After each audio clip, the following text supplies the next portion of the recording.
Dios les bendiga, hermanos. Buenos días a todos. Qué bendición estar aquí, hermanos, juntos en esta reunión virtual. Es una momento esperado para poder edificarnos a través de una actualización, un seminario de actualización. Ya está aquí nuestro hermano invitado, nuestro hermano Daniel Chiquete. Ahorita un momento más ya vamos a darle la oportunidad, pero estamos hermanos, algunos hermanos del comité, algunos hermanos ya de diferentes lugares. Bienvenidos todos, Acapulco, Tamaulipas, Coahuila, bien, diferentes lugares, ¿verdad? Pues todos bienvenidos, hermanos, qué bendición. Esperamos que no tarden mucho en apuntarse, en conectarse. Tenemos hoy la primera parte y, hermanos, mañana la segunda parte a la misma hora, de 9 a 11. Y bien, pues le damos la bienvenida a nuestro hermano Daniel Chiquete por estar con nosotros en este día, ¿verdad? Qué bendición. Él está en Sinaloa, hermano, así es. Está allá, él radica allá donde ahorita está la cosa muy caliente, pero allá también está en grande manera la gracia de Dios, ¿verdad? Qué bueno que está con nosotros, hermano Daniel. ¿Ven? Quiero presentar un poquito del trabajo del hermano Daniel Chiquete para que lo conozcamos, hermanos, y pues veamos, ¿verdad?, que vamos a recibir un alimento sólido de bendición para nosotros en este día. Nuestro hermano Daniel Chiquete Beltrán es de nacionalidad mexicana, es doctor en teología en Alemania, doctor en historia, magíster en historia, en ciencias bíblicas en Costa Rica, licenciado en arquitectura, ha escrito 13 libros y más de 50 artículos. Ha publicado en diversas revistas del mundo, ha sido y es profesor en diversas universidades de México, Alemania, Ecuador y Costa Rica. Ha dictado conferencias y ofrecido cursos y seminarios en más de 20 países de Latinoamérica y Europa. Tiene manejo instrumental de 6 idiomas: español, alemán, inglés, italiano, griego y hebreo. Es miembro fundador y actual coordinador continental de la Red Latinoamericana de los Estudios Pentecostales, RELEP. Es miembro del Colegio de Historiadores de Sinaloa y fundador y director del proyecto educativo Teología Sin Fronteras. Es profesor de la cátedra en el Tecnológico de Monterrey desde el 2010, en la Escuela de Humanidades y Educación, donde ha impartido 15 diferentes materias. Está casado y es padre de 3 hijos y una hija. Pues es amplio el currículum del hermano Daniel Chiquete. Es un honor que esté con nosotros, ¿verdad? Poderle conocer. Nos da mucho gusto que él también nos pueda conocer, a la Iglesia Evangélica Independiente, que prácticamente estamos en toda la República Mexicana, ¿verdad? Y que en este tiempo queremos profundizar más nuestros estudios, queremos avanzar en lo teológico, ¿verdad? Queremos no quedarnos rezagados, queremos estar actualizados. Yo creo que lo que el hermano ha preparado para hoy va a ser de grande beneficio para todos los pastores y ministros que estamos aquí. Pues bienvenido, hermano Daniel. Le damos la cordial bienvenida. Él va a estar, hermano, compartiendo. Al final nos dará un tiempo para preguntas y respuestas. Y ese tiempo final lo va a dirigir nuestro hermano Epifanio Ávila, ¿verdad? Entonces, adelante, hermano Daniel. Muchas gracias, Pastor Rubén, hermanos, hermanas. Pues realmente un gusto, una bendición tener esta oportunidad de compartir algo de mi trabajo con ustedes. Creo que es la primera vez que participo con esta iglesia, ¿no? Estuve haciendo recuerdos de que mi hermano Rubén me contactó y creo que será la primera vez. Y pues siempre eso es emocionante, ¿verdad? Y yo le doy gracias a Dios de esta oportunidad de estar con ustedes. Repito, de que me permitan compartir algo de mi trabajo, de mis investigaciones y sobre todo, ¿no? Hablar sobre un tema tan fascinante como es el pentecostalismo.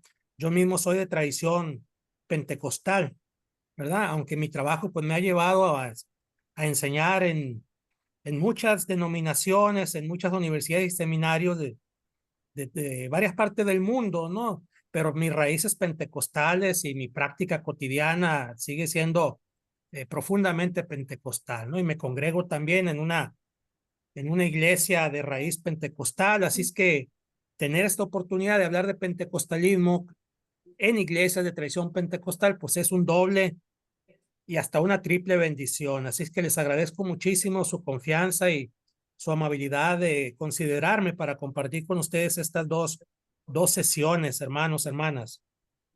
Yo le compartí al pastor Rubén, ¿no? Un poco lo que preparé. Yo quiero en esta primera sesión ir un poco a las raíces históricas, ¿verdad? Y mañana meternos más a las cuestiones teológicas, porque, miren, hermanos, hermanas, toda idea,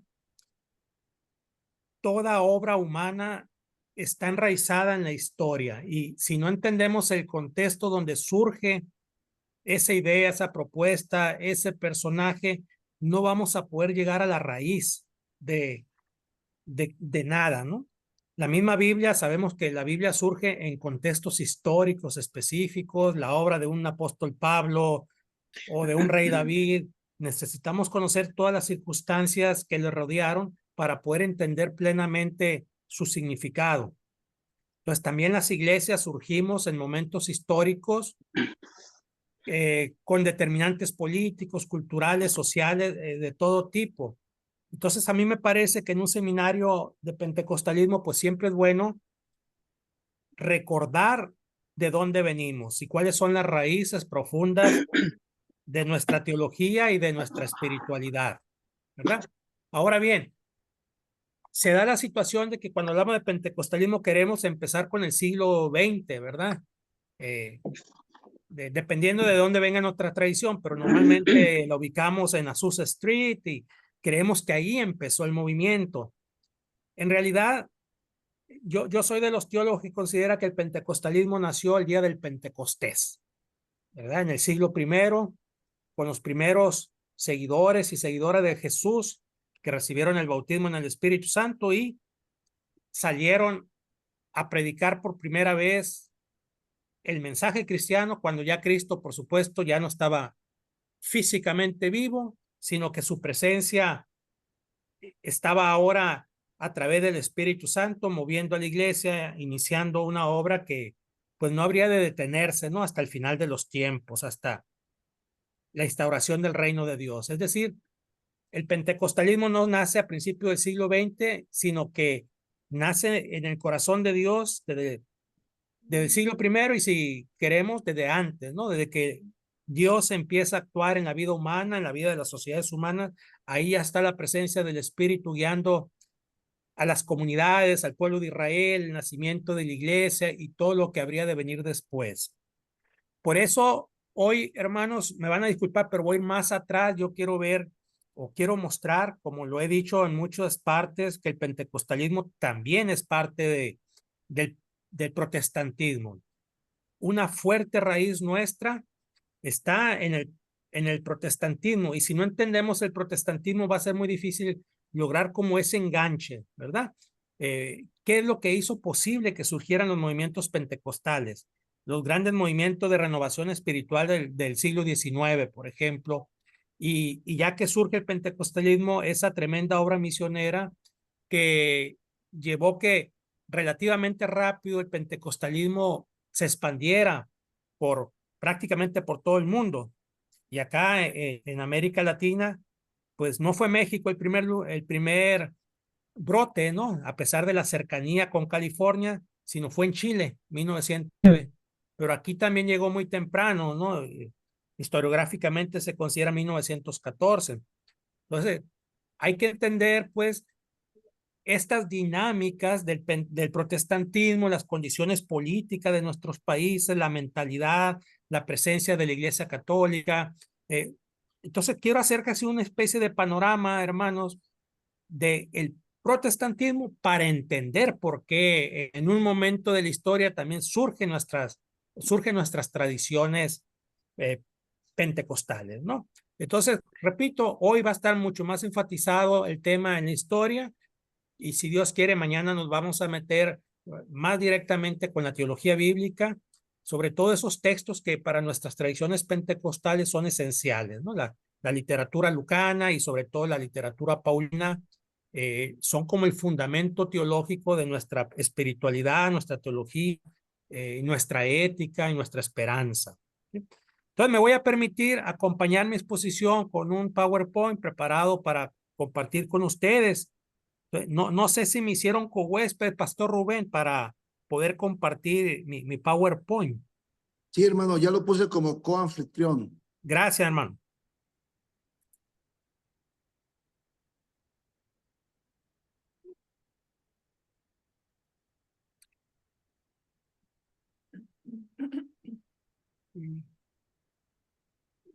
Disculpen un momento, voy a poner mi PowerPoint.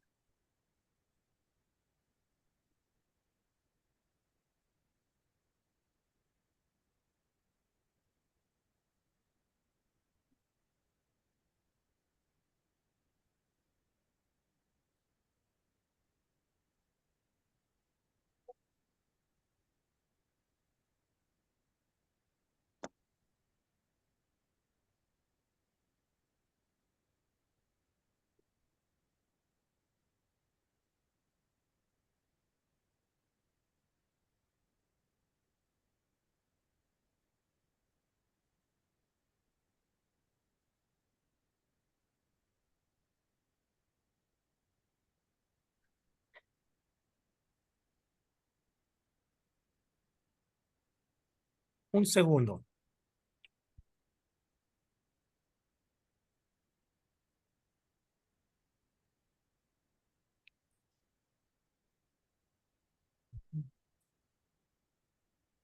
Ya, disculpen, ya tengo mi archivo. Se me perdió un poquito, pero aquí está.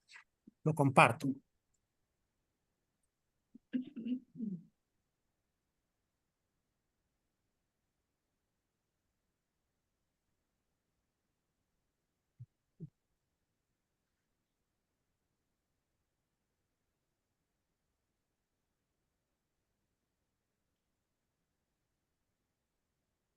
Muy bien, mis hermanos, hermanas, pues aquí está la presentación, Pentecostés, raíces, transformación y desafíos, que es el tema que quiero mostrar entre hoy y mañana.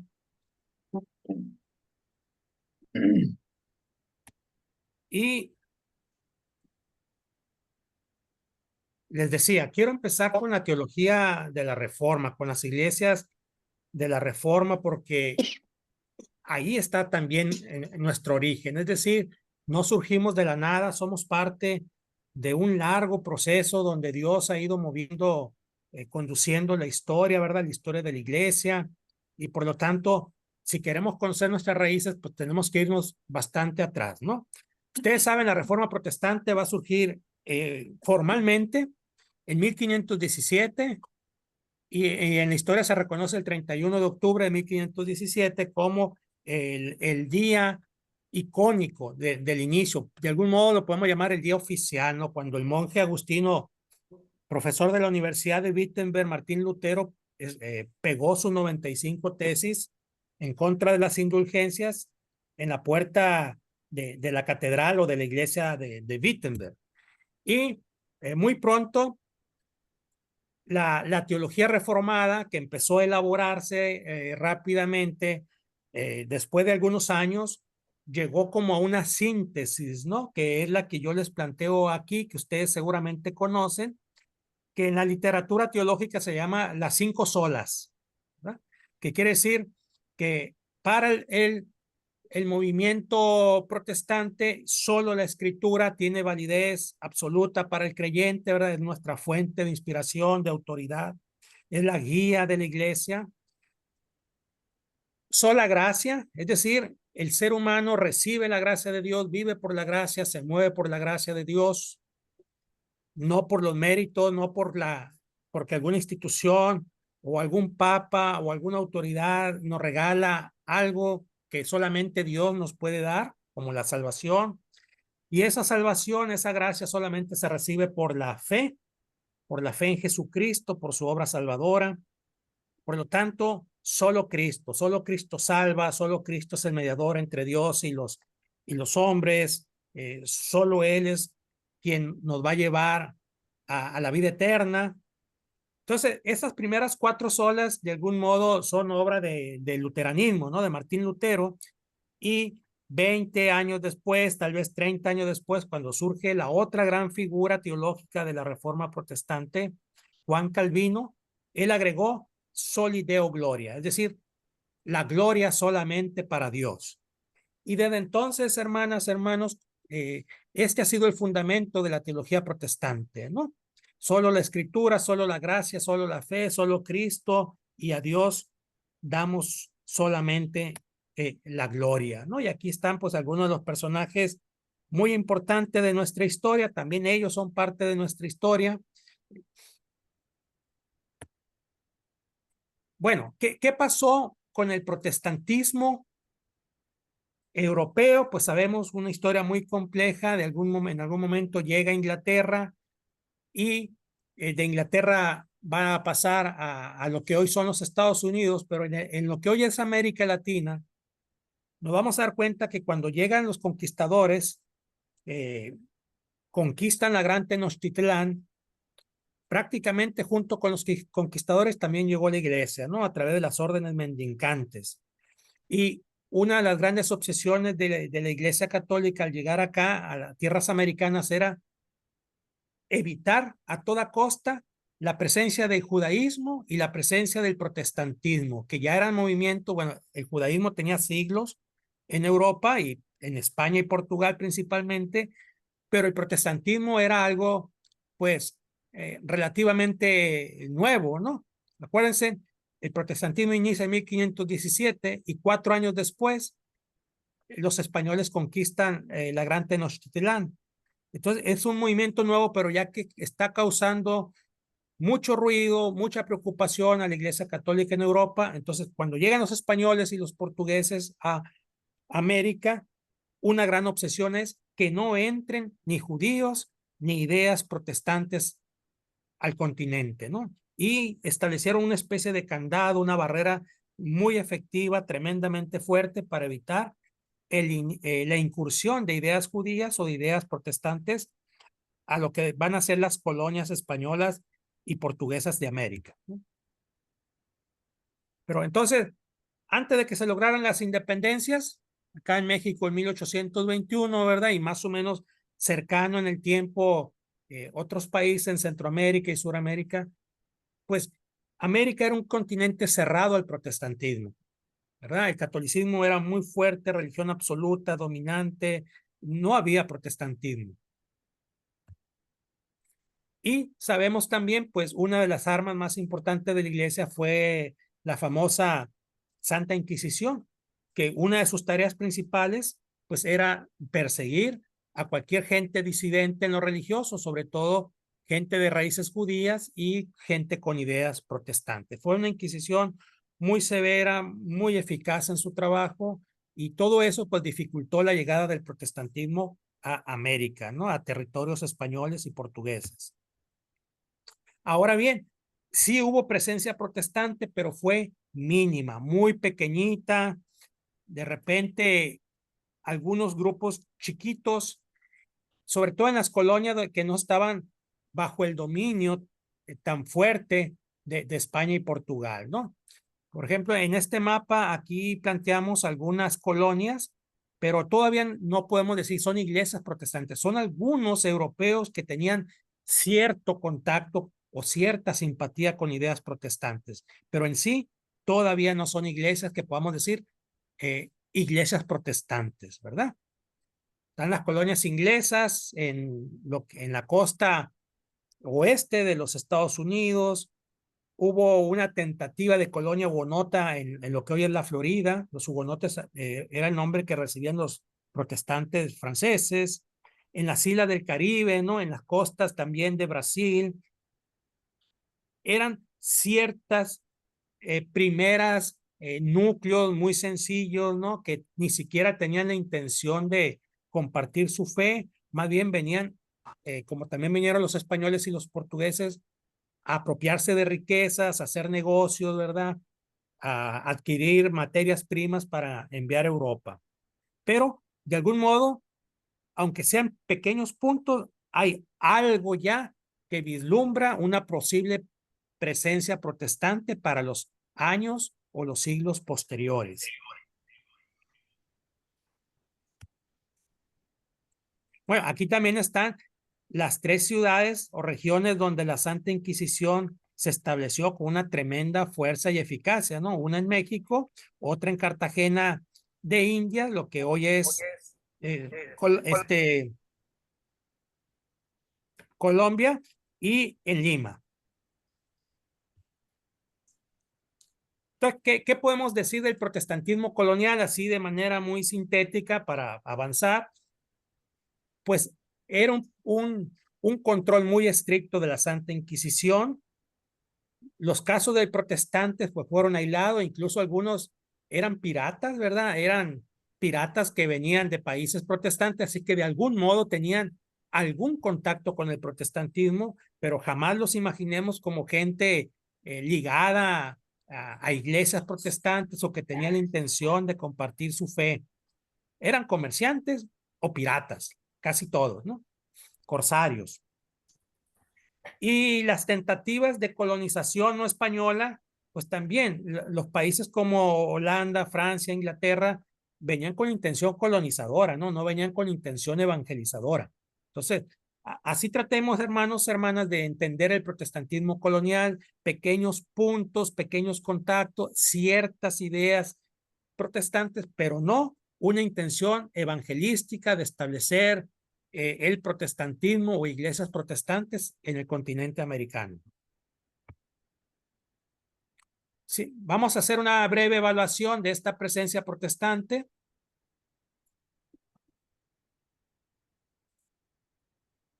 No fue masiva, por supuesto, sino muy puntual, ¿no? En esos lugares que he mencionado, de la costa oeste de América, en algunas islas del Caribe, y venían representando los intereses coloniales europeos. Pues no venían enviados por iglesias, no venían a evangelizar, venían también tratando de sacar beneficio, ¿no? De las materias primas de las regiones americanas para sus propios países en Europa. Ahora sí, poco después ya van a venir otros europeos de países protestantes y que sí van a tener ideas evangelísticas o evangélicas, perdón, ideas protestantes, e incluso ya vienen con la intención de demostrar su fe, ¿no? Y ahorita vamos a ver, uno de estos grupos muy importantes fueron los colportores, gente que se dedicaba a vender la Biblia, a distribuir la Biblia, pero también a enseñarla, a entrar en contacto con la población a quienes le vendían Biblias y empezar a comunicar sus propias convicciones, que ya podemos decir, ahora sí son protestantes, ¿no? Y hay una intención de comunicar esas ideas.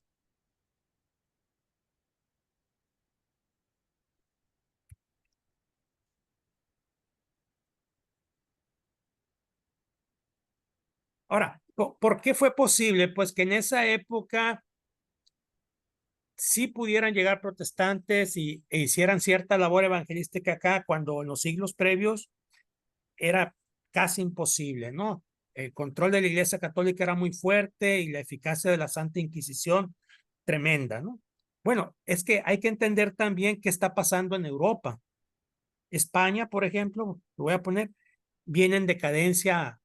España, que durante siglos no fue la gran potencia europea, pues ya está en decadencia. Francia se está levantando como la gran potencia en Europa. España tiene una enormes territorios, ¿no? Y cada vez es más difícil controlar las rebeliones, por ejemplo, los países que se quieren luchar con España, que le están peleando por el poderío naval, como Inglaterra, como Holanda, como otros países.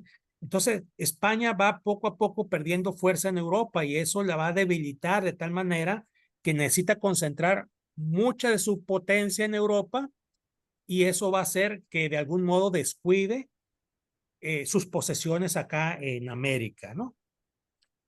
Napoleón pues se levanta y empieza a conquistar Europa, y Napoleón también por supuesto quiere conquistar España, y España tiene que hacer frente a Napoleón, y cada vez pues se concentra más en España misma, y eso no le permite mantener el mismo control y su mismo poderío acá en sus posesiones en América. De tal modo que España va a ir perdiendo territorio, ¿verdad? Y después ya viene ante esa debilidad de España, que ya no puede tener esa presencia tan fuerte acá en América, pues eso va a permitir los movimientos de independencia.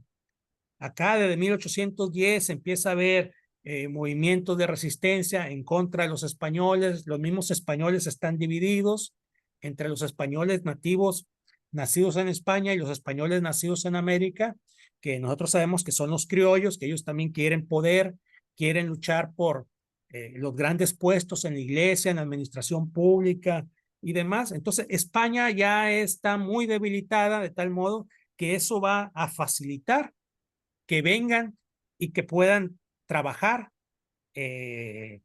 grupos de ideas protestantes. ¿Ok? Entonces, ya el protestantismo cada vez está más presente, ya es más difícil de controlarlo. Repito, la iglesia, el catolicismo está muy debilitado, y eso arrastra que la iglesia también se debilite, la iglesia católica. Y básicamente, de algún modo se abrieron las puertas para que haya más presencia protestante, ¿verdad? Y estas son tres de las vías por las que el protestantismo llega a América. La inmigración, o sea, vienen colonos de países protestantes a habitar, a vivir acá en países americanos. Ya hay cierta obra de sociedades bíblicas en Europa que empiezan a trabajar, a enviar sus trabajadores, a repartir Biblias, a compartir sus ideas, y posteriormente pues ya va a ser una obra misionera más organizada, ¿no? Pero esto que yo les planteo en 3 puntos, pues es un proceso pues bastante largo, ¿no? No es de la noche a la mañana, es de manera paulatina.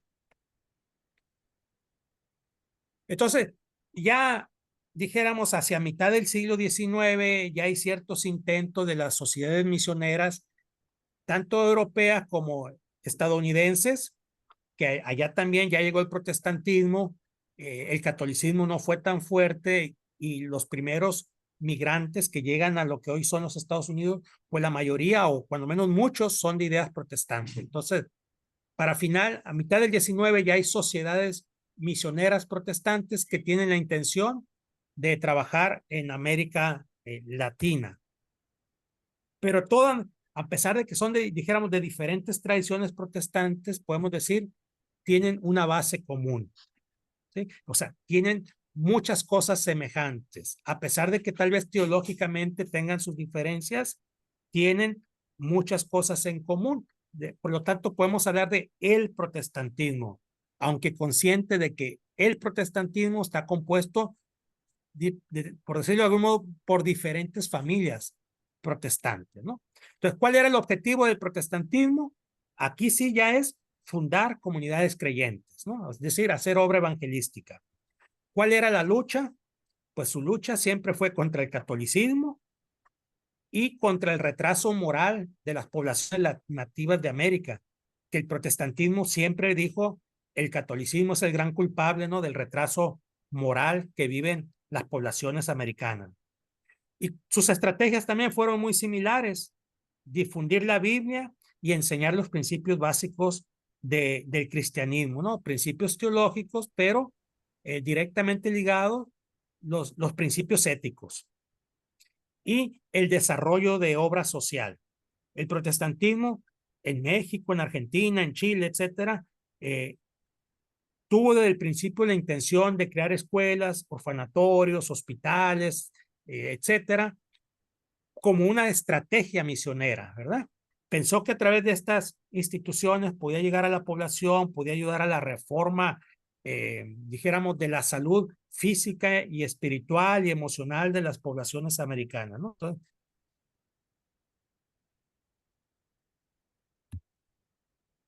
bueno, de tal modo que el protestantismo llega a México ya de manera formal en la década de 1870, ¿sí? Antes sí había brotes, había algunos misioneros, algunos contactos, pero de manera formal ya sociedades misioneras que vienen a eso, ¿no? A evangelizar, pues es en México a partir de 1872 exactamente, ¿no? Con la Iglesia Nacional Presbiteriana, pero también llega la Iglesia Metodista Episcopal, la Iglesia Episcopaliana, la Congregacionalista, llegan los discípulos de Cristo, los hermanos de Plymouth, los bautistas a principios del siglo XX, el Ejército de Salvación un poco más adelante, y los luteranos de Missouri, procedentes de Estados Unidos, en 1922, ¿no? Sí, nos damos cuenta cómo el protestantismo llega a México en 1870 más o menos, y en las próximas décadas su presencia va a ser cada vez un poquito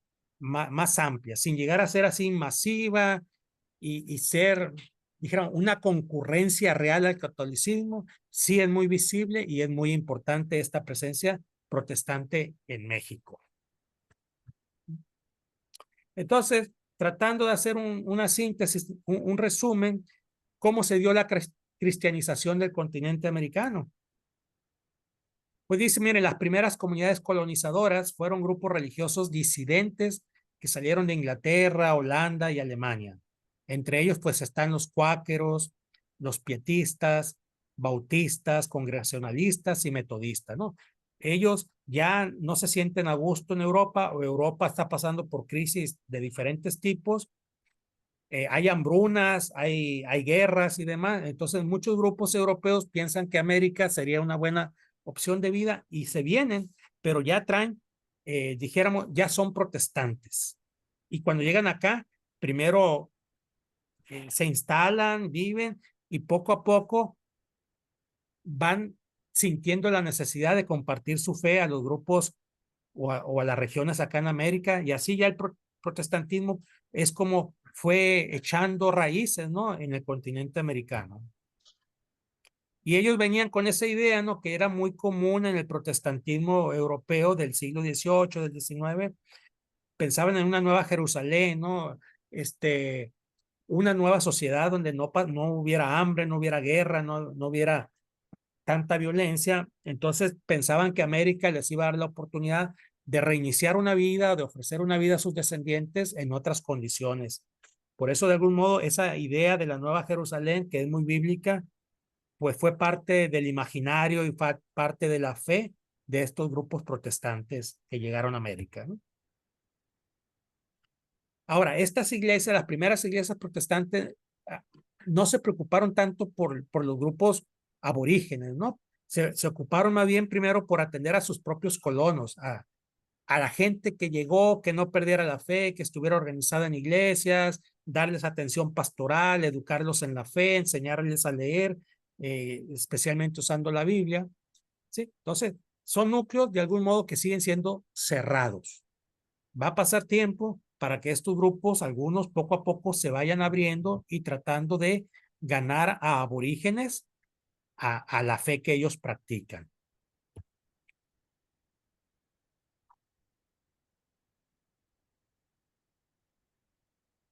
Ahora, ¿cómo fue posible que a final del siglo XIX hubiera esta apertura al protestantismo? Quiero tocar el caso de México, ¿no? En nuestro caso, aunque en otros países de América pasó de manera cercana, ¿no? O similar. Ya sabemos que desde 1810 más o menos empiezan las guerras de independencia en América. Acá en México, pues también, 1810 se inicia, y después de una década de guerra, un poquito más, en 1821 se va a lograr la independencia de España, ¿no? En Europa, pues estaban las guerras napoleónicas entre 1810 y 1825. Entonces, eso va a debilitar España y Portugal y va a permitir, pues, que América, los países americanos, logren sus propias independencias, ¿no? Entonces, España va a perder casi todas sus colonias americanas, y por lo tanto, eso va a ser también un gran bajón al catolicismo, que de algún modo es una simbiosis, ¿no? El colonialismo español y la Iglesia Católica están tan unidos que se pierde España, o pierde España sus colonias, y la Iglesia no es que quede unificada ni que la Iglesia se retire, ¿no? Pero sí va a perder gran parte de su poder, porque gran parte de su poder radica en el apoyo que el Imperio español siempre le ofreció al catolicismo. Y luego pues van a venir otras independencias que para las colonias americanas va a ser bien importante, ¿no? Va a ser la independencia de los Estados Unidos, va a ser la Revolución Francesa con un cambio de idea, de mentalidad, un montón de cosas que parece que está muy lejos de Estados Unidos y Francia, pero que van a repercutir mucho en los países americanos. Entre ellos, pues, la idea de las libertades civiles, libertades religiosas, libertades políticas que surgen en estas revoluciones de Estados Unidos y francesa, van a llegar a América y los intelectuales de América pues van a llenarse de esos anhelos libertarios también. Entre ellos, pues la libertad de religión. Ya no es posible que se prohíban las ideas, ¿verdad? Tampoco las ideas religiosas. Y por eso hay tanta inquietud, pues, porque en América, pues también el protestantismo tenga la posibilidad de expresarse, de escribir, de ser enseñado, y quien tenga la fe protestante que la pueda la pueda vivir, la pueda practicar como una garantía a sus derechos.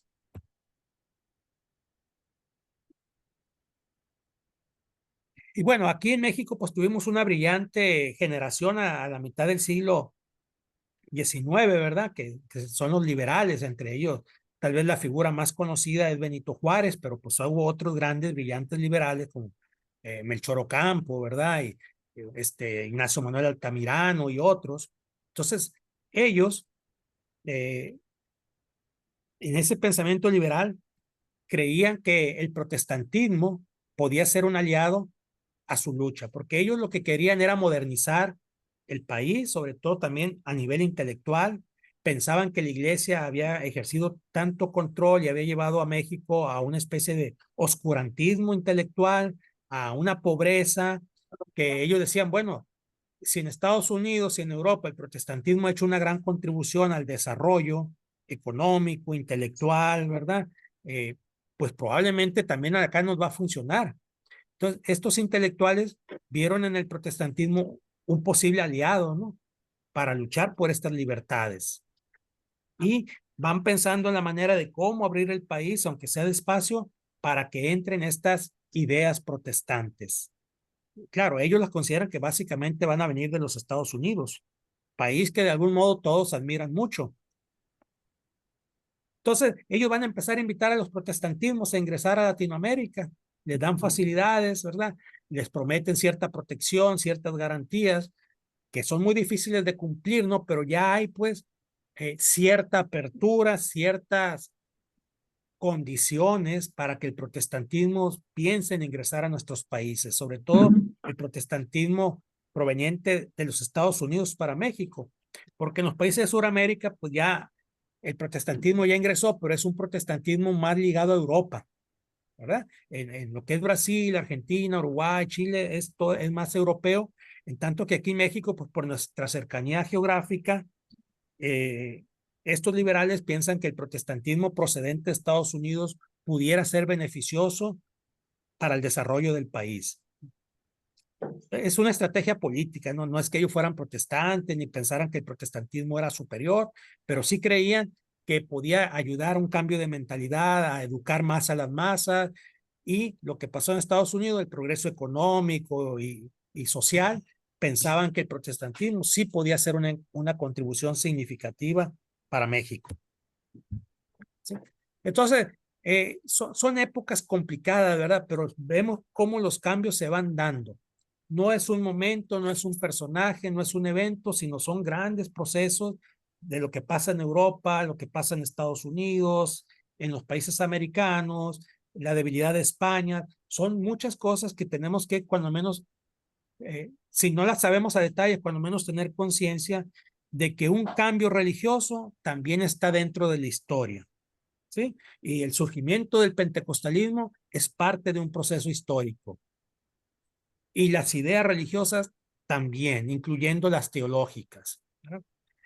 Bueno, otros datos que me parece importantes de destacar es que ya las sociedades bíblicas están bien organizadas en Estados Unidos, en Inglaterra, y ellas cada vez su presencia es más fuerte en los países americanos, de modo que de 1804 a 1807, imagínense, a principios del siglo XIX, 20,000 ejemplares del Nuevo Testamento son distribuidos en Brasil, claro, en portugués.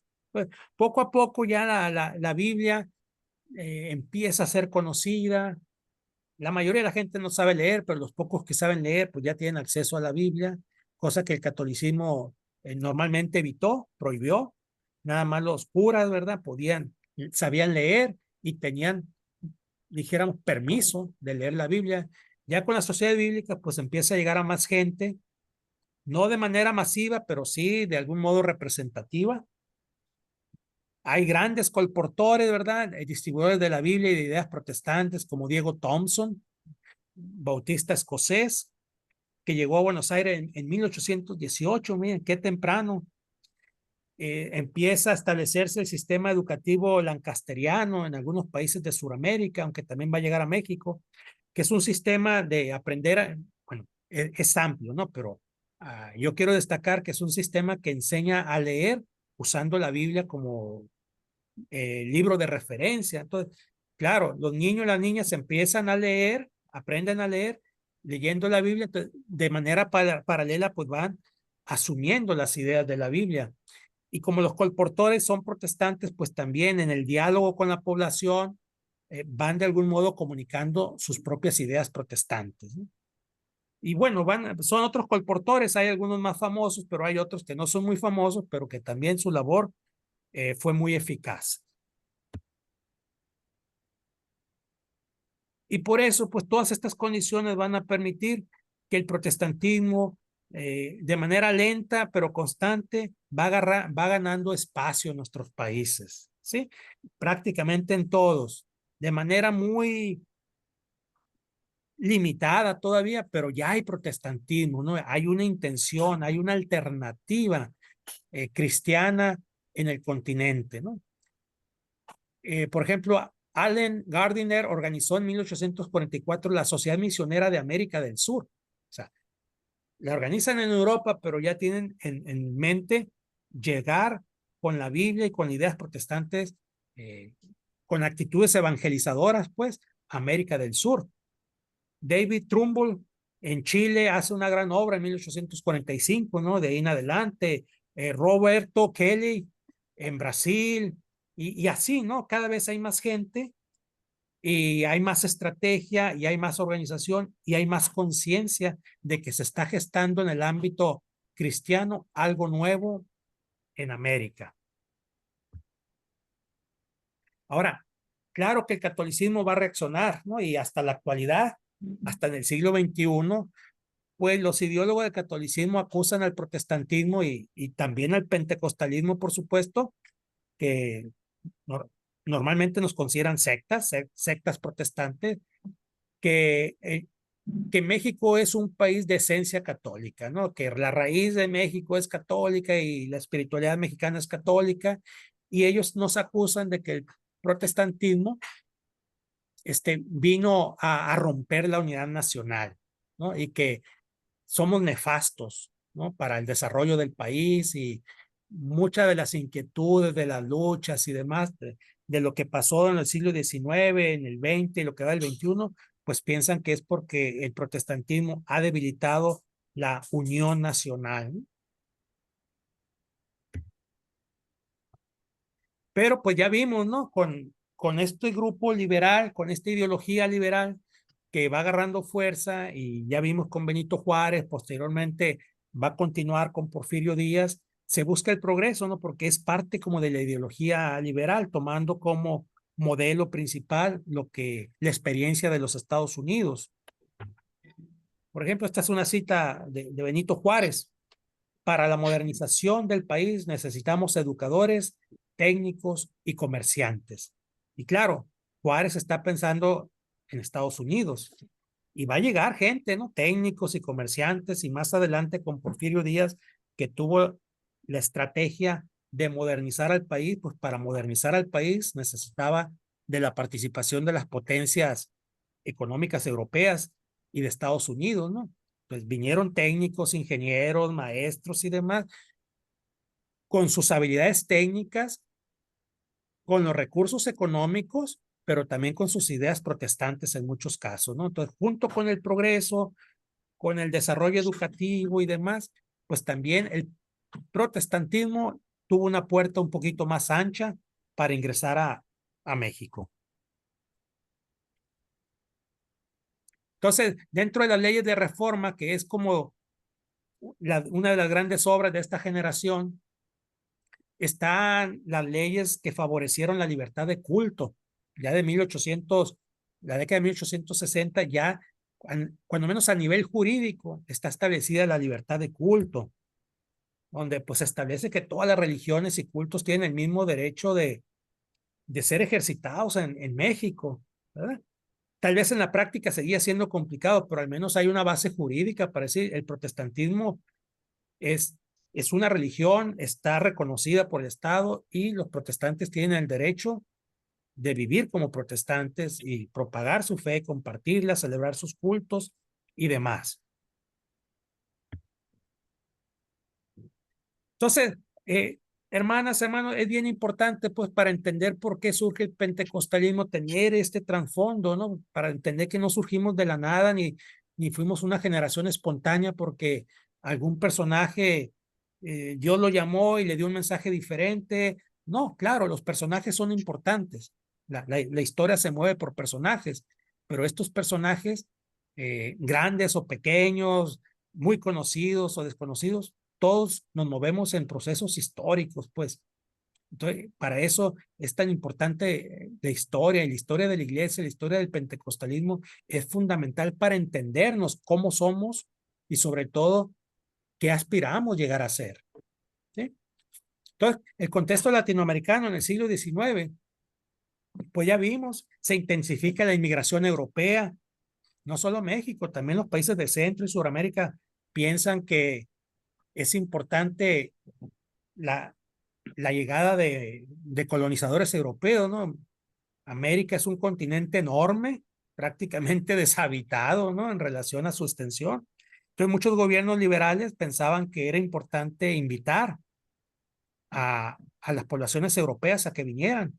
Y Europa, pues también tenía necesidad de deshacerse de mucha población porque también había pobreza allá. Entonces, muchos colonos vinieron y de entre los que vinieron, pues muchos venían con ciertas ideas protestantes o eran definitivamente protestantes.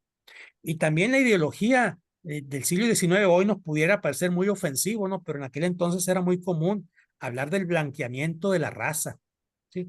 Había como un juicio muy severo que nuestras poblaciones, entre más cercanas a la población aborígenes y más cercanas a los indígenas, pues que éramos ineptos para el trabajo, holgazanes, con pocas habilidades, no muy afectos a la disciplina, al trabajo. Entonces ellos pensaban que la influencia europea iba a ser benéfica para nuestros países. Entonces se abrieron las puertas, ¿no?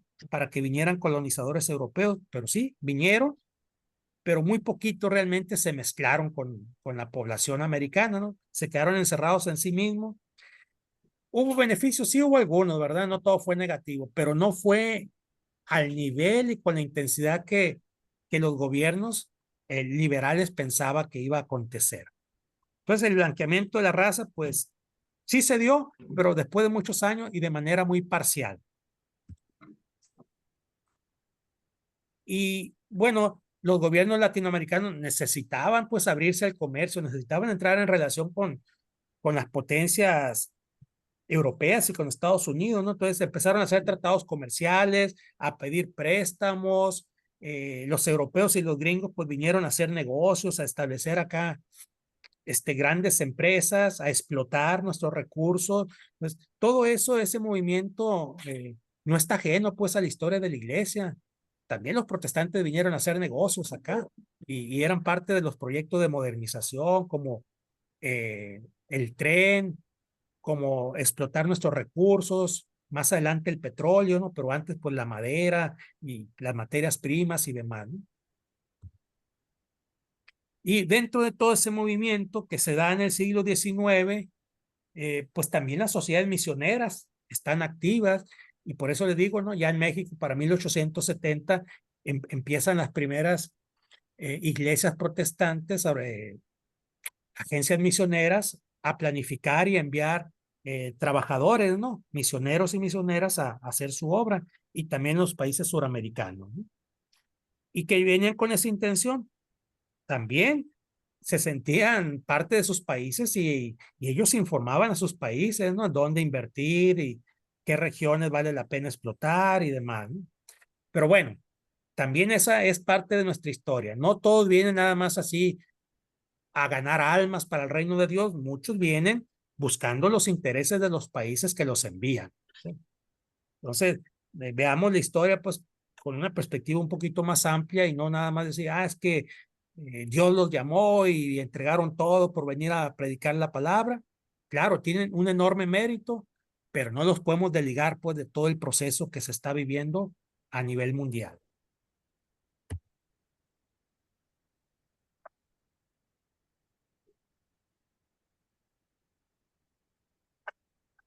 Bueno, entonces, en este trasfondo, que es muy breve, hermanos, hermanas, ¿no? Habría mucho más que decir, que investigar, pero yo espero haber planteado cuando menos alguna idea general, ¿verdad? De cómo llega el protestantismo, bajo qué condiciones, cuál es su intención y demás. Hay que reconocer, el protestantismo hizo una enorme y valiosa obra, ¿verdad? Desafió incluso el poder prácticamente único de la Iglesia Católica durante más de 3 siglos, difundió ideas protestantes, mostró otra manera de vivir la fe, o sea, hubo grandes cosas. Muchos fueron grandes educadores, pensadores, escritores. Entonces, sí, fue una labor muy importante, muy valiosa que hay que reconocer, pero en relación a la gran problemática de los países americanos, faltaba mucho por hacer, ¿no?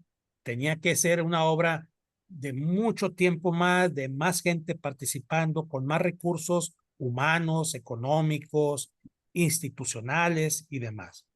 Pero de algún modo ya hay protestantismo, ya hay leyes que de algún modo protegen la libertad de ser protestante, de tener cultos protestantes, de evangelizar, etcétera. Pero ¿qué pasó con este protestantismo? Yo soy de los que creen que no arraigó con la intensidad, con la profundidad que era necesaria, ¿no?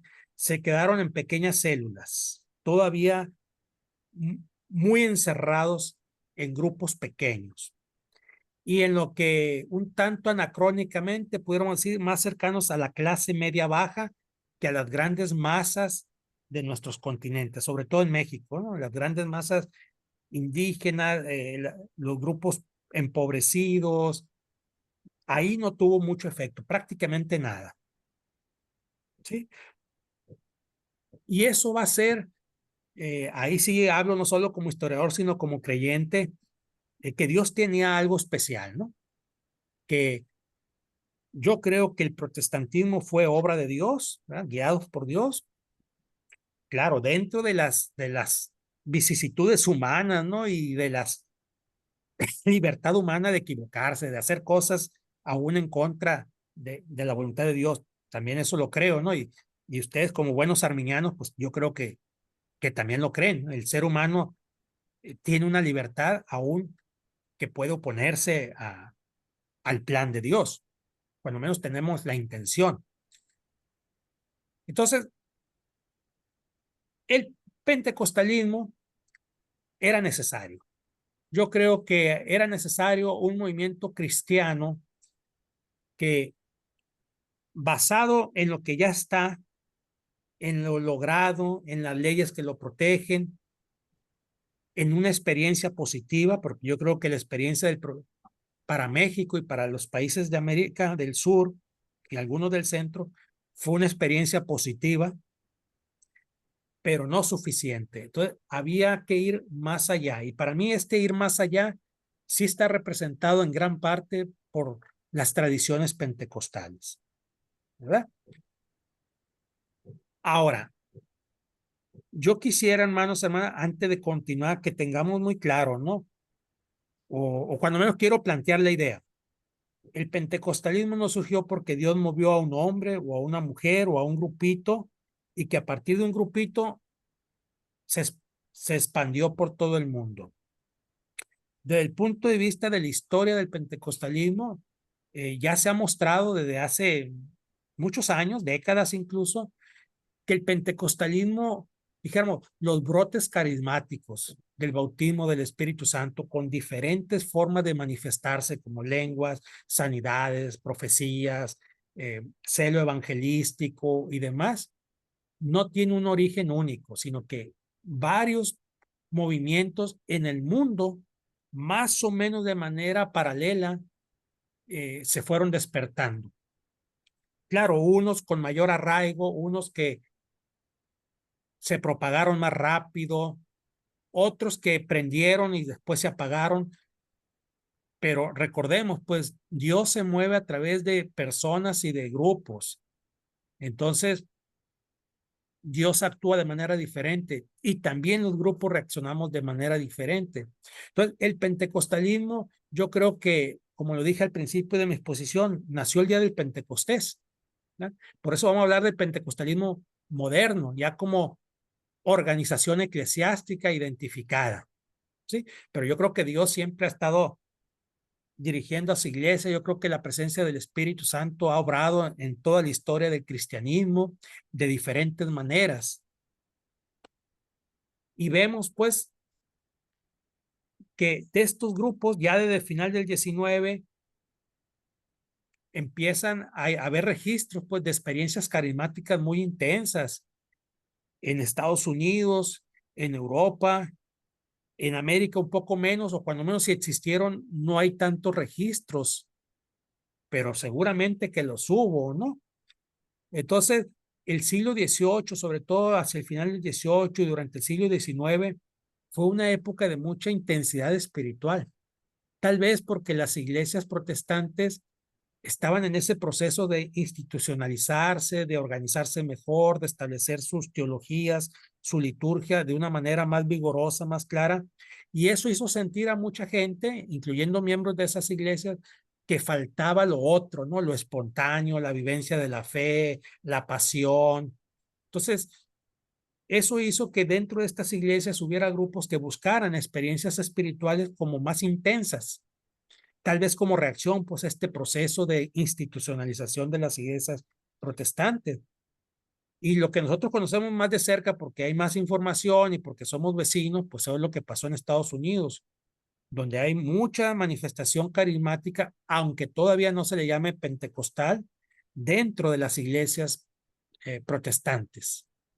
Y aquí hay unos registros también de otras partes del mundo, ¿no? En Gales se registran grandes avivamientos para 1905, el movimiento de Azusa Street en 1906, que para nosotros es paradigmático porque probablemente fue el movimiento expansivo de mayor impacto y mejor registrado del pentecostalismo moderno. En la India, en 1906 también, ¿no? Hay testimonios y experiencias y escritos de manifestaciones carismáticas con Pandita Ramabai, ¿no? Una maestra que dirigía un orfanatorio de niñas donde a través de la enseñanza cristiana y la oración hubo avivamiento pentecostal. En Suecia, en 1907, no lo anoté, pero en Noruega, en algunas regiones de Alemania también hay registros de experiencias carismáticas. En Corea, 1908, en Chile, en 1909, al interior de la Iglesia Metodista Episcopal. Y así en México también, un poco más tarde, hay quien dice que en 1908 hay algunos registros, pero formalmente probablemente sea la Iglesia Apostólica en 1914 y otros grupos, ¿no? Entonces, vemos que el pentecostalismo tiene muchos puntos, ¿no? Con diferentes grados de institucionalización, de registro de esos acontecimientos, de impacto. Algunos fueron muy regionales, otros como el de Azusa Street, pues fueron internacionales, pero hay muchas raíces, ¿verdad? Muchos brotes. Pero vemos pues que el mundo cristiano, creo yo que ante esa necesidad de espontaneidad, de tener experiencias de fe más profundas, fueron descubriendo, ¿no? A través de la oración y de la consagración, esta posibilidad de encuentro con Dios. Disculpe, voy a reconectar mi laptop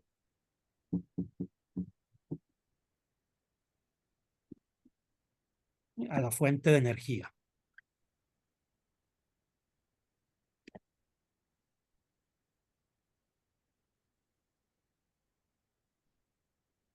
Bueno, si nos concentramos en el de Azusa Street, por lo pronto, que sí es el de mayor impacto probablemente, vemos también ahí que es un pentecostalismo que no surgió cuando Charles Parham enseñó en una escuela bíblica, ¿no? A estudiar la obra del Espíritu Santo, según lo narra el libro de los Hechos, ¿no? Ni tampoco cuando William Seymour, estudiante de Parham, que por cierto no tenía el derecho de sentarse con sus compañeros blancos y tenía que escuchar la clase desde atrás y detrás de una cortinita, porque todavía las ideas segregacionistas en Estados Unidos, no a nivel jurídico, pero sí en la vida práctica, estaban muy presentes, la separación entre blancos y negros. Empieza ya a predicar una fe que podemos decir pentecostal. No son ellos, hermano, no es Phoebe Palmer tampoco, una mujer muy carismática, una gran predicadora. Son instrumentos de Dios, pero no son el pentecostalismo, ¿verdad? Pero sí es importante conocer sus ideas, sus propuestas y su influencia, ¿no? Porque repito, la historia la hacemos los hombres y las mujeres, pero también las instituciones, también las ideas. Entonces, ellos siempre van a tener un lugar de referencia porque su labor es eso, es icónica, abre una época, ¿no? Charles Parham con su escuela bíblica Bethel en Kansas City, él fue el primero que pensó que era importante recuperar las experiencias que el libro de los Hechos narra y pone a sus estudiantes a estudiar esos versículos y después a orar como ellos lo hicieron buscando el Espíritu y Dios respondió. Y ya en 1906, pues William Seymour ya es un predicador completamente tomado por el Espíritu y fue el principal propagador en esa región de las ideas que ya podemos considerar protestantes. Y Phoebe Palmer, pues también una de las primeras grandes misioneras de el pentecostalismo. Y bueno, esta foto es icónica, seguramente todos ustedes ya la han visto, ¿no? Que es la iglesia que dice la narración de la época, era una iglesia abandonada porque estaba en muy malas condiciones, que fue rentada a un módico precio por Seymour, y ahí fueron las primeras grandes reuniones avivamentistas del pentecostalismo, ¿verdad? La Apostolic Fair, y de ahí van a surgir mucha gente, ¿no? Que se va a esparcir por el mundo llevando la fe pentecostal.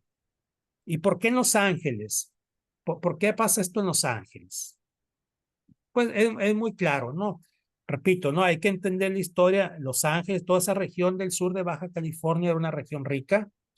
Se había descubierto oro, petróleo, era una zona de transición de muchísimos mexicanos se habían instalado en Los Ángeles y muchísima otra gente de América, de Sudamérica, pero también de la costa eh, este de Estados Unidos se había venido atraído por la fiebre del oro, pero también por la riqueza de California. Entonces, eso va a hacer que sea una región con gente de muchos países, ¿no? O sea, ahí hay mexicanos, hay asiáticos, hay chilenos, hay argentinos, hay turcos, hay alemanes, de muchos países. De tal manera que al experimentar lo que está pasando aquí en la calle de Azusa, muchos van a recibir la experiencia del Espíritu Santo y claro, muchos de ellos van a sentir el deseo de regresar a sus familias, a sus países y compartir esa experiencia, ¿no? Entonces sí, va a ser muy importante para la difusión del pentecostalismo. Yo no sé las raíces de ustedes, mis hermanos, de la iglesia independiente, en dónde esté, ¿no? Pero yo provengo de una iglesia que sí tiene sus raíces casi de manera directa, ¿no? Con el movimiento de la calle Azusa. Y van a empezar a surgir, ¿no? Ya los grupos, ya las iglesias, dijéramos, protestantes tradicionales ya no se sienten cómodos con esos grupos que al interior se han vuelto carismáticos, que hablan en lenguas o que hablan proféticamente o que oran por sanidad o que predican el inminente retorno de Cristo, ¿no? Algunas de las características del pentecostalismo original, ya las iglesias no se sienten a gusto con estos grupos carismáticos, ni estos grupos carismáticos se sienten a gusto en sus iglesias protestantes de origen. Entonces, salen y forman sus propias congregaciones. Primero células, pero las células crecen, se organizan, tienen un liderazgo, organizan su enseñanza y van surgiendo algunas de las primeras denominaciones ya eminentemente pentecostales, ¿no? Esas, entre otras, la Iglesia de Dios, las Asambleas de Dios, la Iglesia Cuadrangular, la Iglesia Metodista Pentecostal de Chile, la Iglesia Apostólica de la Fe en Cristo Jesús en México, la Asamblea de Dios Sueca en Brasil, ¿verdad? La Iglesia de Cristo de Brasil también, entre otras. Y a partir de entonces, pues, hermanos, hermanas, del siglo XX fue de expansión del protestantismo. Y hasta la actualidad, ¿no? El siglo XXI con todas las transformaciones que ha tenido, que las vamos a ver mañana si Dios quiere, o tal vez si nos alcanza el tiempo, podemos iniciar con algunos temas hoy. Pero vemos, pues, el pentecostalismo no surge de la nada, surge de todo un largo proceso histórico donde la fe, pero el conocimiento histórico también nos dice, Dios ha estado presente, ¿no?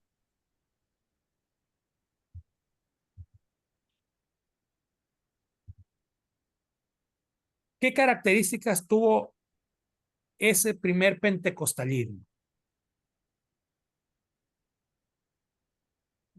Que los historiadores del pentecostalismo dividen con esa, de algún modo, esa primera fase, 1940, otros la ponen antes, en 1930, es como la etapa formativa, donde surgen estas grandes denominaciones. Hay muchas divisiones internas, ¿verdad? Casi todas ellas se dividen y van surgiendo otros núcleos, otras denominaciones. Es el proceso, pues, de expansión, pero al mismo tiempo de institucionalización. Adquieren un nombre, establecen sus doctrinas, su liturgia, sus estrategias misioneras, etcétera. Entonces, vamos a poner 1940, pero repito, algunos historiadores lo ponen más temprano, 1930, como esa primera etapa formativa y estabilizadora. O sea, es primero expansiva y a partir de 1930 o 40 viene una etapa que le llaman de estabilización, ¿no? Es decir, se institucionaliza cada vez más un movimiento pentecostal que surgió de manera mucho más espontánea. ¿Qué características tienen estas primeras iglesias pentecostales? Pues normalmente son representados por clases populares y oprimidas de la época, o sea, muy pocos de clase media. La gente de clase media se siente más cómoda con las iglesias protestantes, ¿verdad? El metodismo, con la presbiteriana, con la episcopal, con la bautista. Y las clases populares se identifican más con estas iglesias que son más libres, más espontáneas, hay más movimiento, no son tan rígidas en su liturgia, en la vestimenta, ¿sí? En las costumbres. Se considera que estos grupos culturalmente eran contestatarios a los valores de la modernidad, ¿sí? En el cambio de siglo del 19 al 20 y las primeras décadas del 20, pues los valores de la modernidad lo dominan todo, ¿no? El trabajo organizado, la industrialización, el progreso económico, el progreso educativo, las leyes, todo esto que es la modernidad, estos grupos de algún modo son contestatarios, es decir, no se quieren adecuar a un mercado laboral intenso, no quieren dedicar su vida nada más a la fábrica, a la producción, no quieren estar en iglesias sumamente rígidas, que también siguen practicando la segregación por clase social, por color de piel o por, por pertenencia étnica, ¿sí? Entonces, se sienten más como los mexicanos entre mexicanos o entre latinos, los asiáticos entre asiáticos, ¿verdad? Los blancos entre los blancos. Entonces, son contestatarios en ese sentido, no quieren aceptar esas reglas sociales, institucionales que se sienten cada vez más fuertes dentro de las iglesias protestantes tradicionales. La gran mayoría de estas iglesias pentecostales que van surgiendo son autónomas en lo eclesiástico y en lo financiero. ¿Qué significa esto? Pues no tienen una subvención económica, ¿no? Pagarle a los pastores o el templo. No, ellos mismos organizan sus finanzas. Son gente de clase humilde, pero tenemos la experiencia ahora donde hay amor y hay ganas, surgen los recursos para que la obra de Dios continúe. Entonces, de manera eclesiástica quiere decir pues que no dependen de una iglesia superior que las patrocine, que las guíe, son independientes en lo eclesiástico, ellos organizan su liturgia, su liderazgo y demás, pero financieramente también. Ellos sostienen la obra misma. Hay participación de liderazgo femenino, incluso varias de las primeras denominaciones pentecostales surgen por la obra de mujeres, mujeres proféticas, llenas del espíritu, evangelistas y demás, pero con el paso de las décadas, esta presencia femenina cada vez fue siendo cerrada, ¿no? Las fueron quitando de la predicación, del liderazgo, ¿no? Y ya que veamos los desafíos del pentecostalismo actual, nos vamos a dar cuenta que es una de las grandes luchas en muchas iglesias pentecostales, ¿no? Que la mayoría de las iglesias pentecostales, su membresía es muy alta, la membresía femenina, ¿no? En algunas son hasta el 70% de los miembros son mujeres, pero están excluidas del pastorado, de liderazgo, de puestos de posición, de toma de decisiones. Entonces, es una de las luchas que ha llevado a muchas iglesias pentecostales a dividirse o estar en crisis en el momento, ¿no? Pero en el origen no, había mucha participación femenina y el espíritu misionero. El pentecostalismo nació con un fuerte espíritu misionero, es decir, creyeron que el retorno de Cristo estaba por llegar. Ellos veían la modernidad y la industrialización como una decadencia, veían que los vicios estaban aumentando, la desintegración de las familias, y ellos pensaron que eso eran señales de la pronta venida de Cristo, y eso hace que tengan un fuerte impulso misionero. Quieren salir y quieren evangelizar, quieren ir a sus hogares, a sus países, antes de que el Señor vuelva a llevarles el mensaje de salvación. Y ellos pensaban que sus experiencias carismáticas era como la gran prueba de que el Señor ya estaba por llegar y era como una avanzada, ¿no? El Espíritu Santo estaba despertando los corazones, las mentes, estaba despertando de un letargo espiritual a las iglesias, preparándolas pues para recibir a Jesucristo en su segunda venida. Por eso el pentecostalismo nació muy escatológico, ¿no? Con mucho énfasis en que el Señor ya viene y que por lo tanto hay que alcanzar al mayor número de gente con el mensaje para que encuentren la salvación.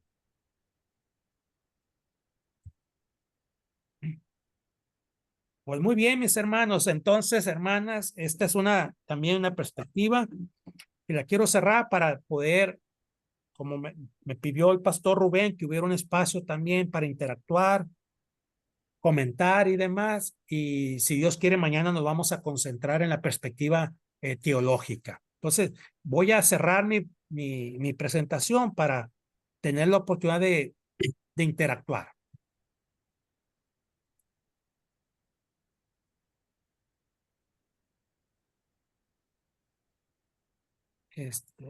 Muy bien, mis hermanos, miren, no necesariamente tienen que hacer preguntas, pueden aportar ustedes su experiencia, su visión, su conocimiento, ¿verdad? Para hacer una especie de intercambio productivo entre los aquí presentes. Así que adelante, por favor.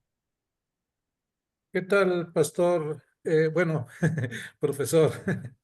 Soy Josué Gois, pastor de la iglesia acá en Guadalajara, Iglesia Evangélica Independiente en Guadalajara.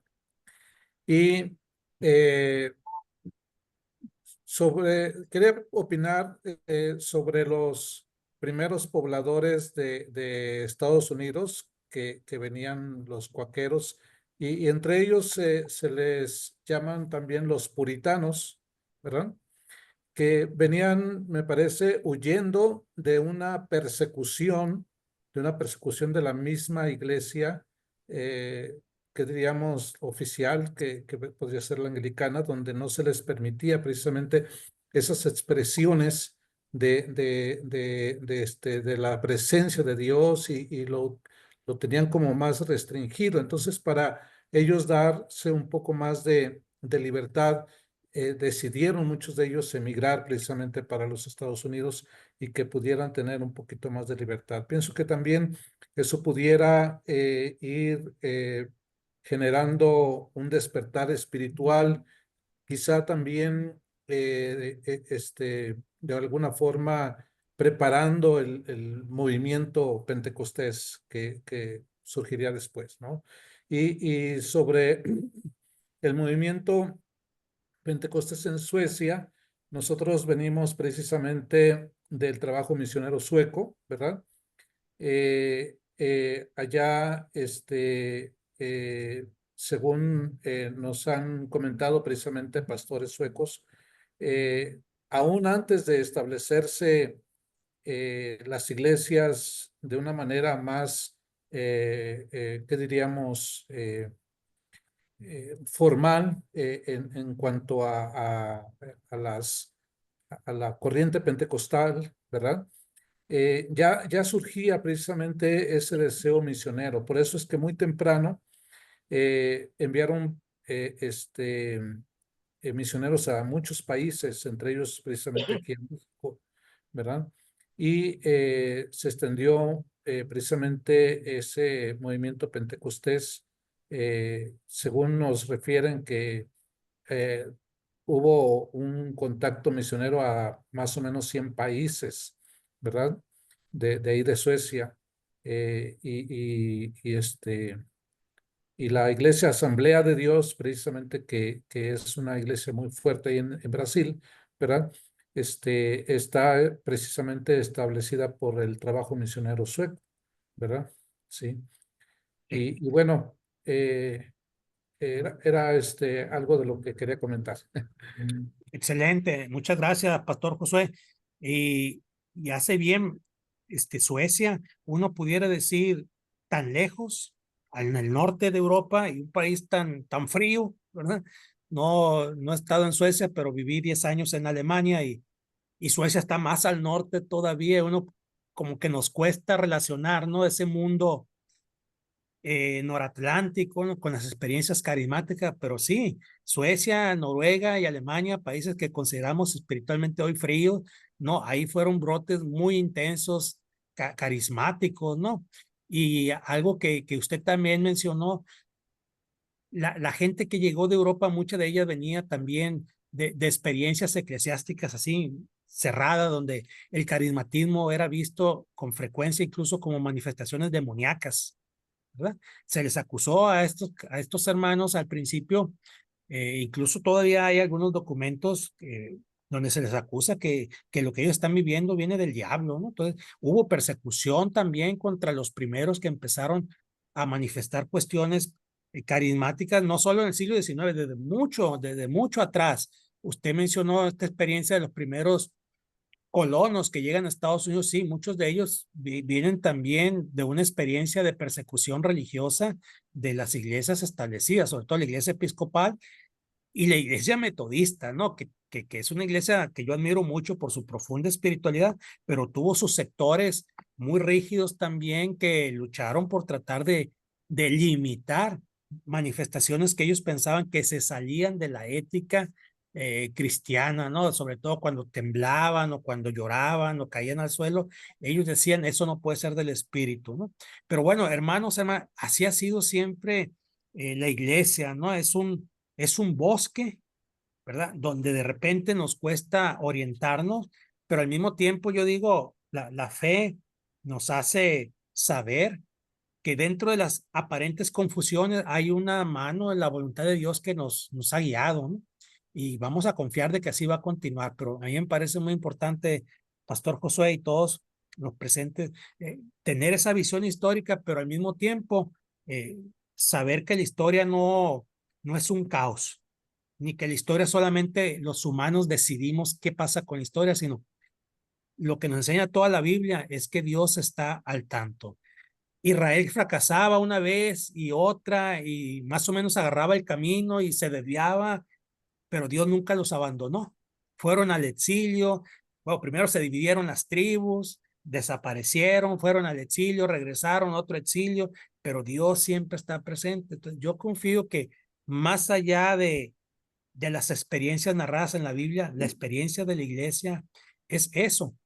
Son procesos históricos, pero la mano de Dios siempre ha estado presente. Yo creo que la formación teológica nos debe de hacer sentir esa presencia de Dios, ¿verdad? Y cuando analizamos nuestra historia, ver que aún en esos momentos aparentemente oscuros, esos momentos de divisiones, de frialdad, también la mano de Dios está ahí, aunque actuando de una manera que en el momento no entendemos, pero con la perspectiva histórica, es decir, después de que pasa un año, 5, 10, a veces hasta más años, entendemos que Dios también estaba ahí actuando. Sí, Sí. gracias, Pastor Josué, por su aporte. Hermano Oscar, adelante, por favor. Buenos días a todos, Dios les bendiga. Gracias, doctor Daniel. Sí, soy pastor de una iglesia aquí en el Estado de México y se me ha encargado apoyar en la educación teológica en nuestra amada AR. Pues bien, hermano, me parece muy interesante el que seamos ubicados en la historia de Dios. Cómo es que como iglesia pentecostal surgimos. Sin embargo, quiero comentar lo siguiente. Cuando dijo, es que el pentecostalismo como una operación divina, intervención divina, no tiene su raíz o su existencia a partir del siglo XX, sino en la fiesta del Pentecostés, ahí en el primer siglo. Y yo creo que ahí cabe mencionar que todas las iglesias, las tradicionales o históricas como se les llaman, todos en ese sentido somos pentecostales, ¿no? En ese sentido, ¿sí? Porque provenimos de esa manifestación especial de Dios, ¿sí? Y ya entonces podemos hablar de acuerdo al mover a la obra de Dios en la historia de diferentes denominaciones, ¿no? Como las que surgen en el siglo XVI, XVII y XX, en el caso de nosotros los pentecostales, ¿no? Entonces, no, ya como denominación, como una organización religiosa, eh, nacemos entonces en el siglo XX.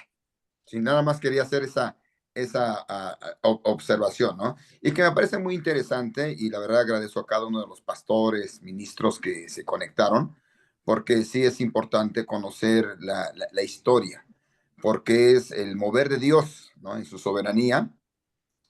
Y no podemos decir nosotros somos o trabajamos en paralelo a, ¿no? No, sino hay un fin común con todas las iglesias, aunque discrepemos en algunas interpretaciones doctrinales, nuestra teología difiere un poco, sin embargo hay un fin común y yo creo que se va a ver en la próxima sesión, ya en el tema en el tema teológico.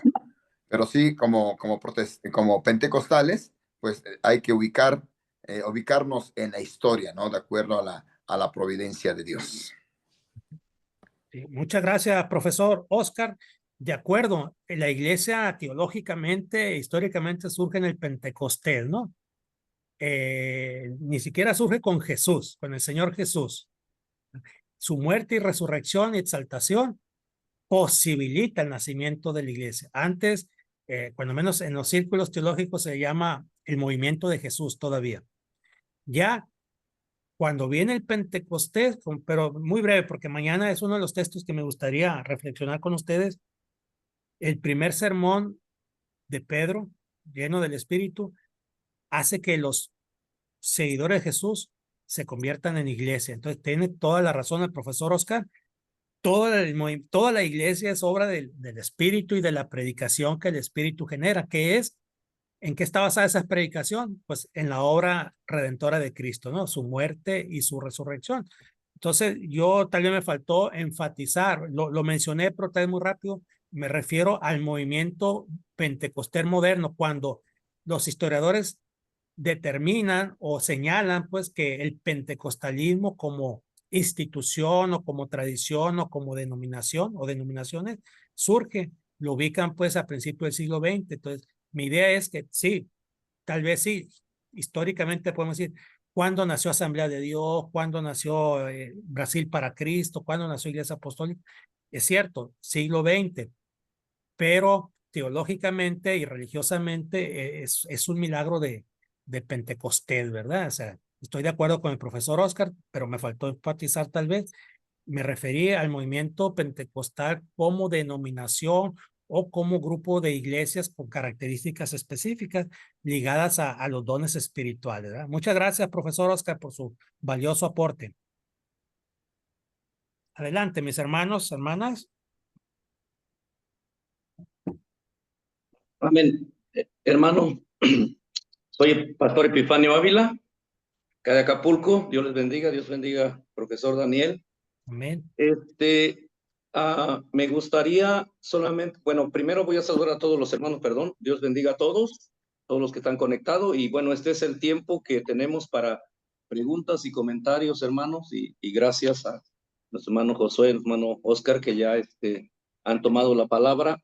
El pastor Josué hizo un comentario hace un rato y me gustaría que, no sé, que usted nos especificara un poco más acerca de eso complejo, ese impacto que causó cuando empezaron a darse esas manifestaciones allá históricamente y que pues esos grupos tuvieron que apartarse o hacer sus propios células porque ya no se sentían cómodos. ¿Cómo se vivió, cómo fue esa experiencia tanto para la iglesia tradicional, como se dice, y para los nuevos grupos? ¿Qué experiencia, qué escritos hay de testimonio sobre ese lapso, ¿no? De que se satanizaba esas actitudes y cómo fue ese proceso lento cuando se empezaron a desprender, ¿no? Porque tal vez eso cataloga a veces como, no sé, como sectarios al pentecostalismo. Sí, mire, son muchas experiencias, ¿verdad? Y ahorita sí de bote pronto sería difícil acordarme de los documentos. Le quiero referir a uno que me imagino que está en internet, hermano, que se llama la Declaración de Berlín, porque esa fue como un grupo de iglesias protestantes en Alemania, sobre todo dominada por dos, la iglesia luterana y la iglesia reformada, que siempre han tenido como relaciones institucionales. Y cuando surge las manifestaciones carismáticas al interior de estas iglesias, pero también de otras iglesias presentes en Alemania, porque pues no todas son ni luteranas. Uno piensa a veces que en Alemania son o protestantes, luteranos o católicos. Es cierto, son las mayoritarias, pero hay otros grupos. Cuando empiezan a surgir estas manifestaciones, hay como una convención, una reunión de jerarcas, de teólogos, de pastores de la iglesia luterana y de la iglesia reformada, y sacan una declaración que se llama la Declaración de Berlín. No recuerdo exactamente el año, pero debió haber sido entre 1915 y 1919, por ahí, donde ellos declaran, ¿no?, que eso que se está viviendo al interior de las iglesias no procede del Espíritu Santo, ¿no? Y también tratan de sustentarlo bíblicamente. Creo yo que no lo logran. Exegéticamente creo que hay debilidades en la argumentación, pero sí, la declaración más famosa es eso: no creemos que procedan del Espíritu Santo estas manifestaciones, sino lo contrario, están inspiradas por las obras de las tinieblas, bla, bla, bla. Y yo, como le digo, yo no solo estudié en Alemania, después trabajé en Alemania como director de estudios y participé en muchos congresos, y una vez tuvimos un encuentro entre teólogos pentecostales de América Latina y teólogos europeos sobre el tema del pentecostalismo.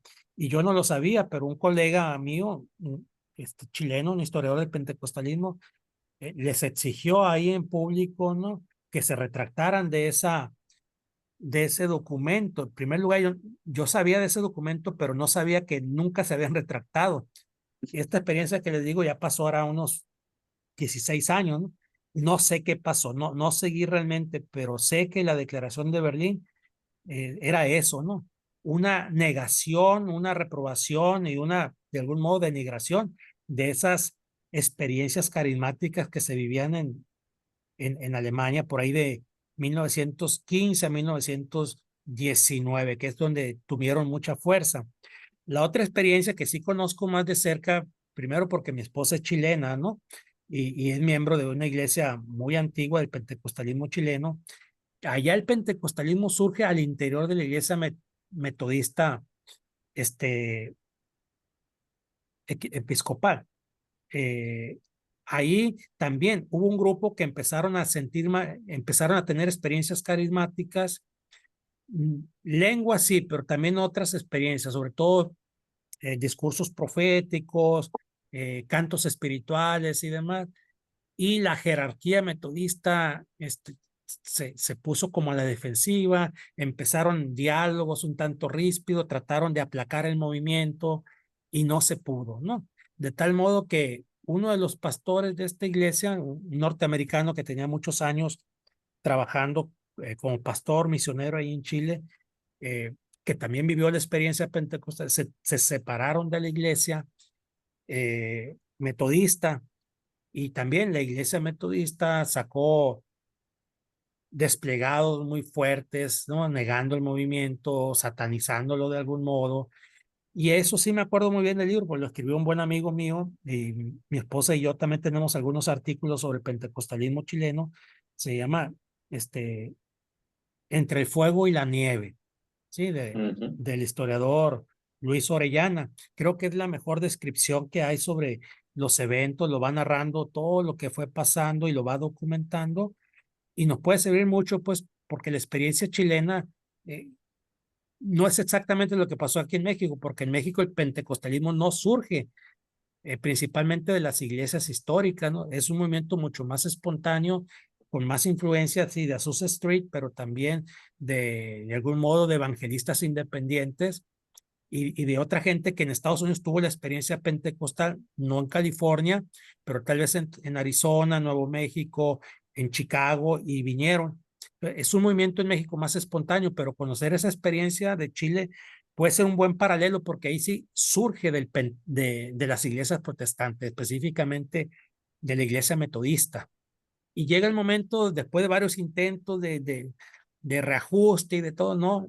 Los metodistas no aceptaron pues que ese movimiento fuera del espíritu, y al final se dividieron y surge la iglesia metodista episcopal.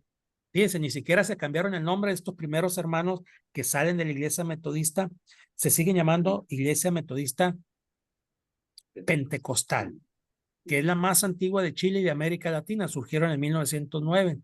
Esta iglesia, después de muchos años, en 1932, se vuelve a dividir por ya otro tipo de cuestiones, no por la cuestión de los dones carismáticos, y surge la iglesia evangélica pentecostal, 1932. Pero son las dos iglesias chilenas más pentecostales más grandes, y una experiencia muy valiosa, pues, porque vemos cómo del interior de las iglesias protestantes surgen iglesias pentecostales, y luego podemos comparar con México y con Alemania y con otros casos para darnos cuenta, pues, que el pentecostalismo tiene como diferentes dinámicas en su nacimiento, pero tiene cosas comunes: la experiencia del espíritu, ¿verdad?, los dones carismáticos, un poco la reprobación del entorno, o la negación, la expulsión en ocasiones, y el surgimiento de una nueva denominación, ¿sí?, ya que se identifica como plenamente pentecostal y autónoma, ¿sí? Esos libros sí son relativamente fáciles de adquirir, incluso hasta en internet deben de estar. Y hay otro historiador chileno muy importante, Juan Sepúlveda, que recientemente escribió el libro Pentecostalismo a la Chilena, así le llamó, y que tuve yo el gusto de prologarlo. También creo que Luis Orellana y Juan Sepúlveda son, y mi esposa, las tres historiadores más importantes del pentecostalismo chileno, ¿no? Y que nos pueden ayudar mucho. Comparar con nuestras experiencias en México nos abre mucho el panorama, ¿no? Para entender las raíces del pentecostalismo y sus diferentes, dijéramos, formas de vivir su pentecostalidad en contextos diferentes. Ok, gracias, mi hermano. doctor. Sí, con mucho Muchas gusto. gracias. Y pasen, Eh, pastores, ¿quién más? Amén.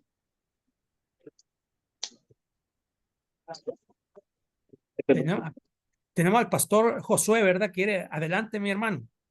O se le quedó la Sí, mano ahí trabadita. sí, gracias. Gracias.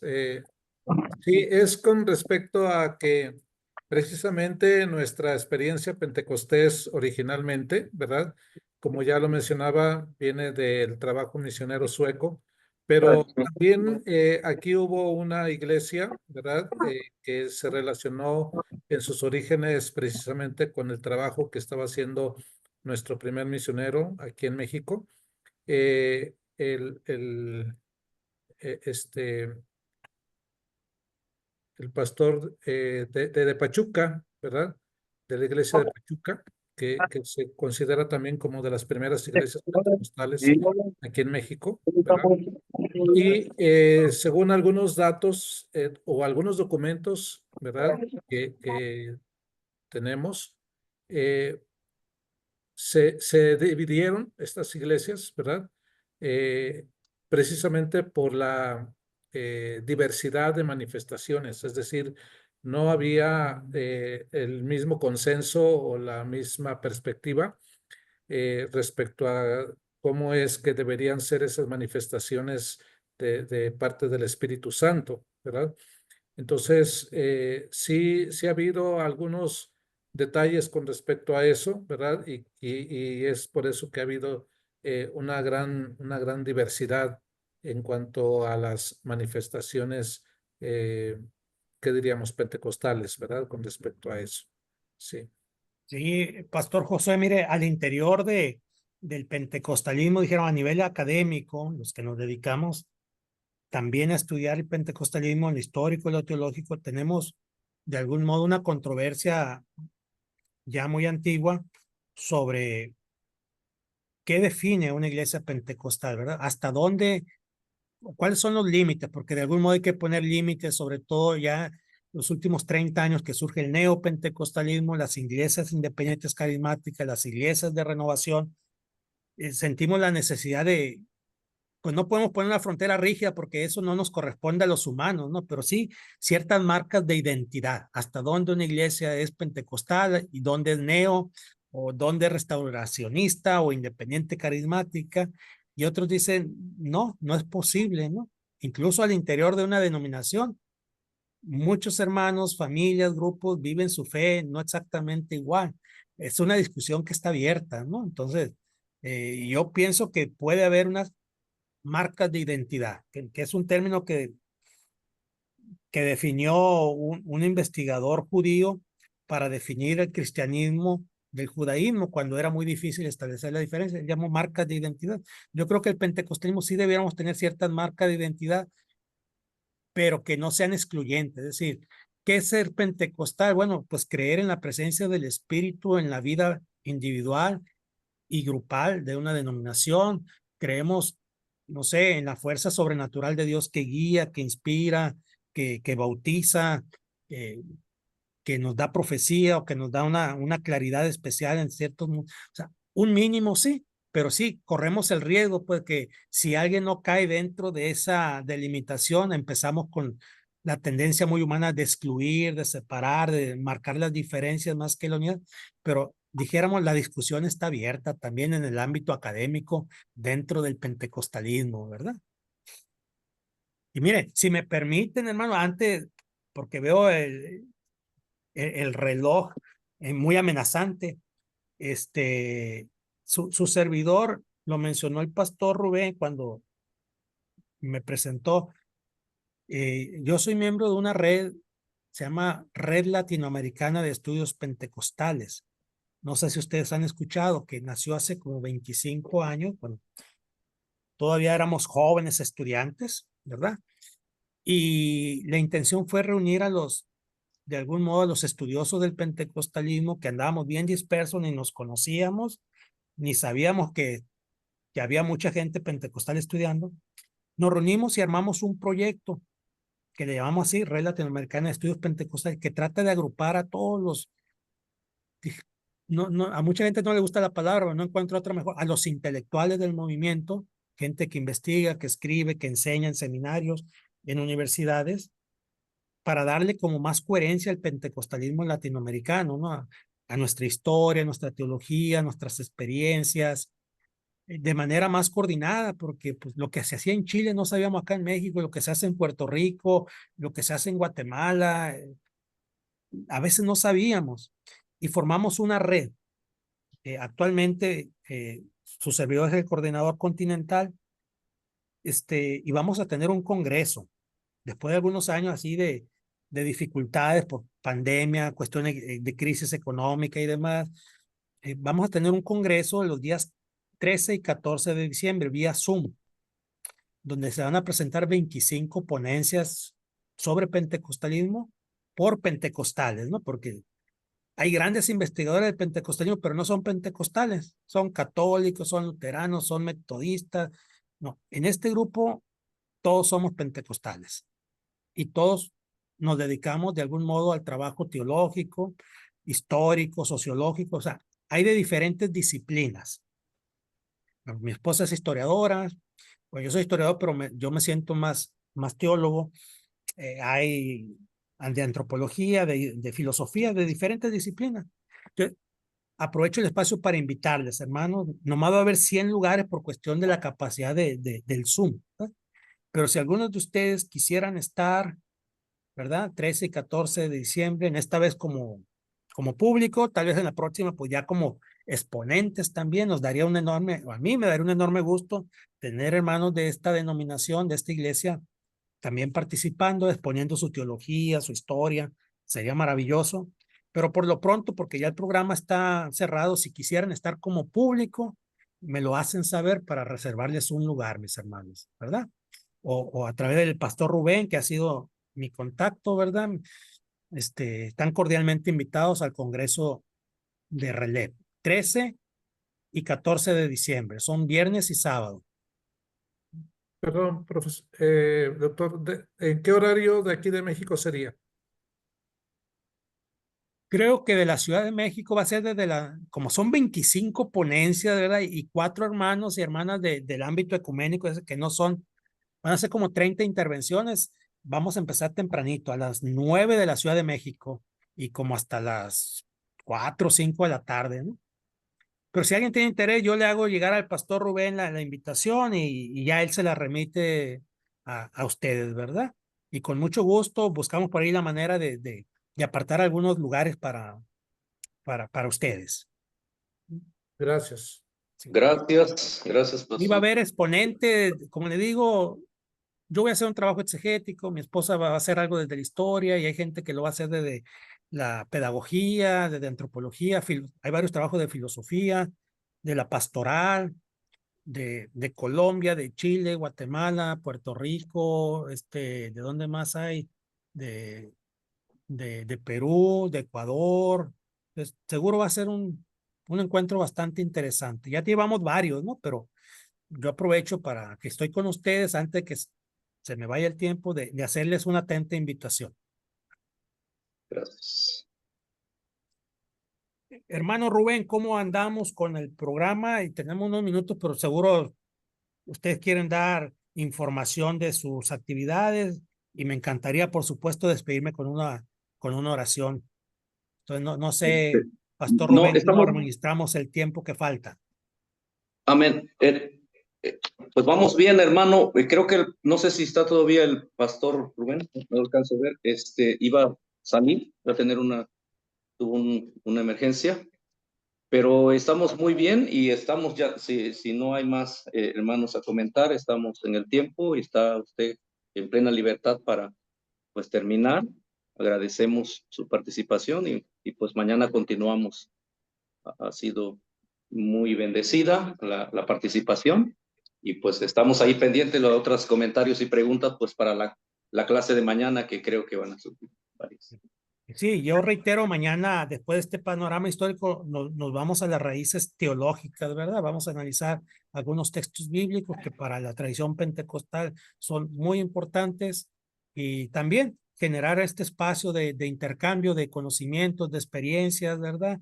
De sentires, que para mí es lo más importante de un encuentro así, porque todos sabemos, todos tenemos experiencias y en la medida en que las podemos externar, pues todos salimos ganando, ¿no? Pero sí, yo sí les pediría si alguien quisiera dirigirnos en una oración, también por Culiacán, no hay escuela hoy, yo sí voy a ir ahorita a dar mi clase en la universidad, pero está paralizada un poquito la ciudad, pero yo Amén. tengo que salir a dar mi clase, y bueno, no solo por mí, por la ciudad, ahí les encargamos sus oraciones, mis hermanos y hermanas.